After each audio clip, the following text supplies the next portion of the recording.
با سلام بینندگان عزیز، برنامه خبری و تحلیل اخباری آزادی رو در پخش مستقیم پیشنهاد شما می‌گردانیم. امروز 2 دکبر اطراف این موضوعها صحبت خواهیم داشت. فیضی اولی ادوکات تاجیک را از تالار دادگاه راست به زندان بردند. او را به دروغگویی نسبت به کارمندان دادستانی گناهکار نمودند. سروازیر گرجستان طلب اعتراضگران و پرزیدنت کشور سلام زروبیشویلی را نادیده گرفته از او طلب نمود که کرسی را خالی کند. او باید 29 دکبر قرارگاه ریاست جمهوری را خالی نموده آن را به پرزیدنت قانونا انتخاب شده کشور سپارد. و باز یک سبب دیگری ناکامی روسیه مهاجران بودند. این دفعه وکیلان دومای دولتی به سر آنها بی‌قرب شدن پول روسی را بار نمودند. دادگاه نویه سینای شهر دوشنبه فیضی اولی وکیل مدافع تاجیک را به 2.5 سال زندان محکوم کرد. دادگاه ادوکات 74 ساله را به دروغگویی نسبت به کارمندان دادستانی گناهکار نمود. خود فیضی اولی 4 روز قبل از اعلان حکم دعوای دادستانی را بی‌اساس خوانده بود. مولا رجب صوفی با جزئیات بیشتر از شهر دوشنبه. حکم دادگاه ناحیه سینا نسبت فیضی اولی روز 29 نوامبر صادر شده است. دادگاه این وکیل دفاع را به 2.5 سال نظامش سخت محکوم کرده است. امروز 2 دکبر در دادگاه ناحیه سینا به خبرنگار رادیوی آزادی گفتند فیضی اولی بعد اعلان حکم از تالار دادگاه به حبس گرفته شد. با گفته همصحبت ما در دادگاه، دادستان برای فیضی اولی 6 سال زندان طلب کرده بود. ماده 343 بند 3 کدکس جنایی برای رسانیدن خبر بر دروغ درباره مفتش یا دادستان از 5 تا 7 سال جزا پیش بینی کرده است. اما در دادگاه ناحیه سینا گفتند دادرس پیرانسالی فیضی اولی را به انابت گرفته با او جزای کمتر از حد پیش بینی شده تعیین کرد. فیضی اولی و هم نمایندگان دادستانی کل می توانند از بالای این قرار به زینه بالای دادگاه شکایت کاساسیونی برند. معلوم نیست که آنها این کار را میکنند یا نه. نمایندگان دادستانی کل مسئله را تا حال شرح ندادند. فیضی اولی 4 روز قبل از اعلان حکم در صحبت با رادیوی آزادی دعوا را رد کرده بود. وکالت دهنده به من وکالت داده است که حقوقهای مرا حمایت که من با این مکتوب به پروکور گنرالی مراجعه کردم. نه با وسایل اخبار، نه با اینترنت، نه با دیگه چیز.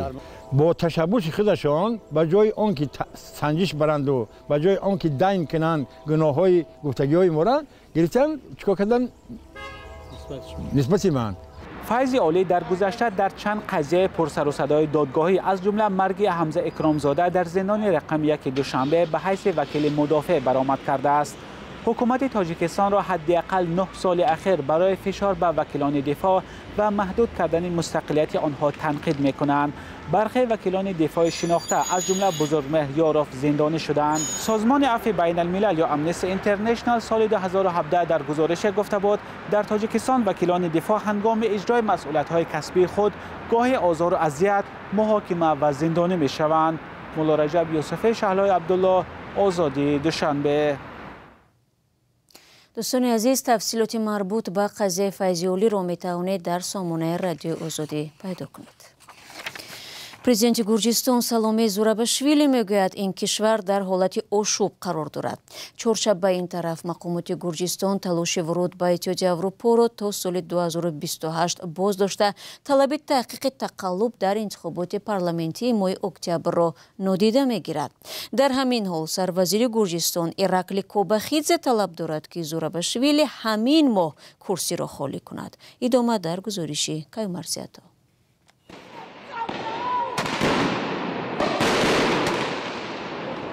مقامات گرجستان شب گذشته بار دیگر با استفاده از زور اعتراض مردمی را پراکنده کردند. از زمان اعلان سروازیر گرجستان ایراکلی کوباخیدزه درباره توقف مذاکرات عضویت گرجستان در اتحاد اروپا تا سال 2028 4 شبانه روز این جانب در مرکز تبلیسی اعتراض مردمی جریان دارد. ساعت 2 بامداد 2 دکبر عملیات مقامات حفظ حقوق و ترتیبات آغاز یافته افسران با استفاده از گاز اشک‌آور و آب امکان ندادند که اعتراضگران به میدان نزد پارلمان رسند. در کنار ایستگاهی به نام روستویلی مترو 10 نفر بازداشت شد. تخمین می رود که تاکنون کمش 200 کس از جمله رهبر حزب مخالف حکومت زوری گرچ جپاریدزه بازداشت شده است. با اشاره به بازداشت‌های شب گذشته شاهدان عینی میگویند که شاید شماری دستگیر شده ها بیشتر باشد. سروزیر گرجستان اصرار می‌ورزد که پرزیدنت کشور سلام زورابیشویلی باید تا آخر ماه روان یعنی با تکمیل شدن دوره رهبریش کرسی را خالی کند. سلام زورابیشویلی 4 هفته دیگر در مقامش می باشد. من حالت او را درک می کنم. او باید 29 دکبر قرارگاه ریاست جمهوری را خالی نموده آن را به پرزیدنت قانونا انتخاب شده کشور سپارد. یادآور می شوم که در انتخابات 26 اکتبر او همراه با مخالفان تندگرا بود و گمان داشت که به این وسیله در کرسی باقی می ماند، اما آنها شکست خوردند. قبلا پرزیدنت زورابیشویلی به مثل رهبران احزاب مخالف حکومت تاکید کرده بود که در انتخابات پارلمانتی ماه اکتبر که با پیروزی ائتلاف آرزوی گرجی به انجام رسید تقلب جای داشت. پرزیدنت گرجستان گفته بود که تا حل بحث انتخاباتی در دادگاه کنستیتوسیونی در منصبش باقی میماند. صرف نظر از اعتراض به نتیجه انتخابات و طلب تحقیق عیبنامه ها، هیئت نو پارلمانت گرجستان تصمیم گرفته است که در جلسه 14 دکبر پرزیدنت نو گرجستان را انتخاب کند. رو میاریم به روسیه که در آنجا باز یک عیب نوی مهاجران را پیدا کردند. این نوبت آنها را سببگاری پایین رفتن قرب روبل روسی میدانند. در حالی که ولادیمیر پوتین بودجه نظامی این کشور را از 3% درآمد ملی بیشتر نموده است، با باوری وکیل روس میخائیل ماتویف مهاجران اسعار خارجی را به شکل نقد به وطنهایشان انتقال میدهند و این فشار را بالای روبل زیاد میکرده است. همچنین وکیلان دومای دولتی میزان تورم در روسیه را به این نوبت گرفتن نمیخواهند. میرزا نبی خالقزاد گزارش میدهد. وکیلان دومای دولتی در پایین رفتن قرب روبل روسی مهاجران را گناهکار می‌دانند. در این باره خبرگزاری روسیه لنترو از نقل وکیل دومای دولتی کمونیست میخائیل ماتویف می‌نویسد: مهاجران در روسیه درآمد خود را از اقتصاد کشور گرفته به وطنشان می‌فرستند و به این وسیله طلبات را به اسعار خارجی به طور صنعی به وجود می‌آورند. با گفته ماتویف این مبلغ‌ها به بازار اسعار تأثیر جدی می‌رسانند و روبل را ضعیف می‌کنند. ماتویف در تلگرام کانالش ابراز داشته است که میلیون‌ها مهاجرانی که در روسیه کار می‌کنند همه ساله درآمد خود را به وطن می‌فرستند. معلومات دقیق درباره انتقال مبلغ‌ها طور چند سال مخفی بود، اما معلومات موجوده نشان می‌دهد که سخن درباره $10 میلیارد می‌رود.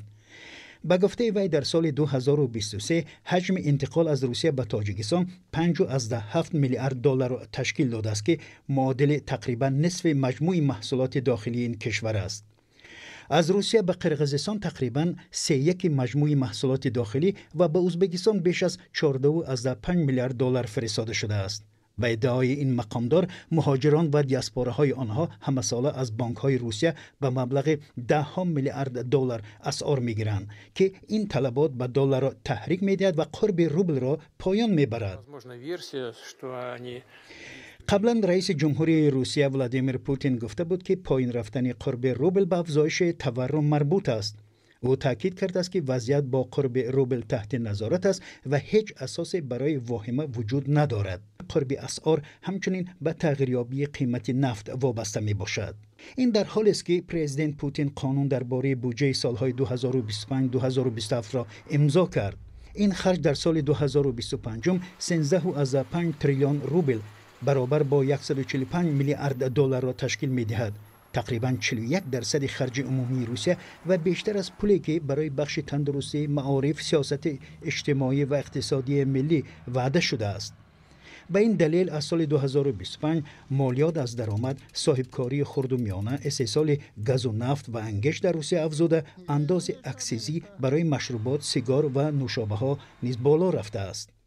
طبق اطلاع انجمن صادرکنندگان و وارد کنندگان روسیه در سال آینده نرخ تمام محصولات تقریباً 20% و خدمت خواجگی منزلی و کمونالی 10% بیشتر می شود.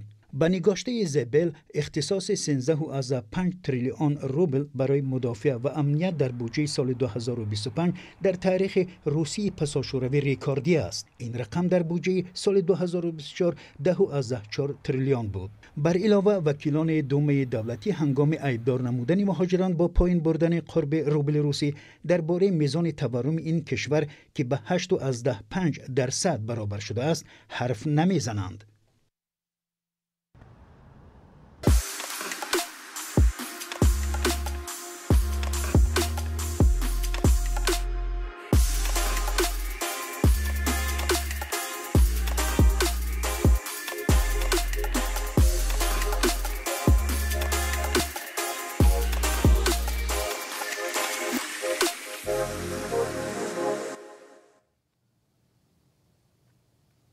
شما برنامه اخبار رادیو زودی را تماشا دارید. در هندوستان انتظار دارند که با سر کار آمدن پرزیدنت منتخب امریکا دونالد ترامپ همکاری‌های استراتژیکی میان دهلی و واشنگتن قوی‌تر خواهند شد. عین زمان دهلی با فشار افزاینده تجارتی از جانب شریک مهمش دست به گریبان می‌باشد. گزارش صدای آمریکا را در این باره همکارم خرامان بقازاده پیشنهاد می‌کند. هند از سر کار آمدن ترامپ خوشبین و امیدوار است که رابطه‌ها عمیق‌تر می‌شوند. ترامپ در مقابل چین موضع سختی دارد و دهلی هم در قاره هند و اقیانوسیه برابر وزن پکین دانسته می‌شود. اصلا در دوره اولی رهبری ترامپ بررسی موضوع چین به سطح دیگر برآمد و به نظر من هند امید دارد که ترامپ سر این مسئله حساب کرده امکان پیدا کردن راه‌های نوی همکاری میان هند و آمریکا را فراهم خواهد کرد. ترامپ مارکو روبیو کاتب دولتی کردنی است و او با موقع سختش در قبال چین معروف است. دهلی اشاره کرده است که به فرق از دیگر دولت‌ها از آمدن ترامپ عصبانی نیست. یادآور می‌شویم که در اصل محفل کواد در دوره رئیس جمهوری ترامپ احیا شد. کواد محفل کشورهای ایالات متحده آمریکا، ژاپن، استرالیا و هند در دوره ترامپ رابطه‌های امنیتی و تجارتی را تقویت داد و دهلی همکاری‌ها را باز هم توسعه داده است. در بخش دفاع و امنیت یک جهش در تحقیقات و رشد مشاهده شد. هند منتظر است ترامپ نسبت روسیه نرمتر خواهد بود و با جنگ اوکراین خاتمه داده روابط هند با واشنگتن و مسکو هم سبکتر می شود. دهلی حالا با وجود تحریم ها با مسکو تجارت را ادامه می دهد. همکاری‌های هند با روسیه آسان‌تر خواهند شد و از فشار وابستگی افزاینده از چین هم کمی سبک می‌شود. از سوی دیگر سیاست تجارتی ترامپ و طلب کم کردن انداز از محصولات آمریکایی باعث فشار بیشتر به دهلی می‌شود. ترامپ هند را برای ترفه‌های بلند از امتیازها محروم کرده است. گیر و مان و پیشرفت و عقب نشینی‌ها یعنی مذاکره‌ها می‌شود و نهایت سازش حاصل خواهد شد. نقشه استحصال مشترک وسایل دفاعی با آمریکا هم یک موضوع دیگری مهم برای هند می باشد. هند با برنامه استحصال هند پافشاری دارد که آن سرمایه گذاری شرکت های دفاعی آمریکایی به هند و فروش آنها از اینجا را پیش بینی می کند. اینجا یک سبقت بین ایده های استحصال هند و آمریکا را دوباره بزرگ میکنیم پیش می آید، چون که ترامپ در فکر رشد صنعت آمریکا می باشد. ولی از همه مهمش برای هند رابطه های خوبی میان نخست وزیر نریندرا مودی و ترامپ است. مودی مردی فوق‌العاده است. با وجود خوشبینی ها هند با رهبر سر و کار خواهد گرفت که او را پیش بینی نشونده هم میگویند. و دلشاد شریفов عضو سابقه‌دار گروه 24 رهبر این سازمان مخالفی حکومت تاجیکستان انتخاب گردید. فعالیت گروه 24 در تاجیکستان ممنوع و اکستریمیستی و تروریستی دانسته شده است، اما نهادهای سازمان ملل متحد، اتحادیه اروپا و سازمان امنیت و همکاری اروپا نمایندگان آن را به محفل‌های خود دعوت می‌کنند. انتخاب رهبری نوی گروه 24 روز 1 دکامبر با شرکت سه داوطلب دلشاد شریفов، محمد جان عبداللهیف و محمد صابری عبدالقهار گذشت. طی نیم سال اخیر بعد در ترکیه ناپدید و سپس در تاجیکستان دستگیر و زندانی شدن سهراب ظفر، ریاست گروه 24 حسین اشورov بر عهده داشت. دلشاد شریفov طی این مدت معاون او بود. بینندگان عزیز، برنامه امروز به پایان رسید، ولی شما می توانید مطالب از این بیشتر چون همیشه در وبسایت ما azadi.tj دسترس نمایید. همچنین صفحه های رادیو آزادی در تلگرام و ایکس، فیسبوک و اینستاگرام و یوتیوب و تیک تاک فعال است. اگر شما هم خبر دارید و یا از حادثه مهم میدانید به ما نویسید. خود را احتیاط کنید عزیزان و خدا نگهبانتان.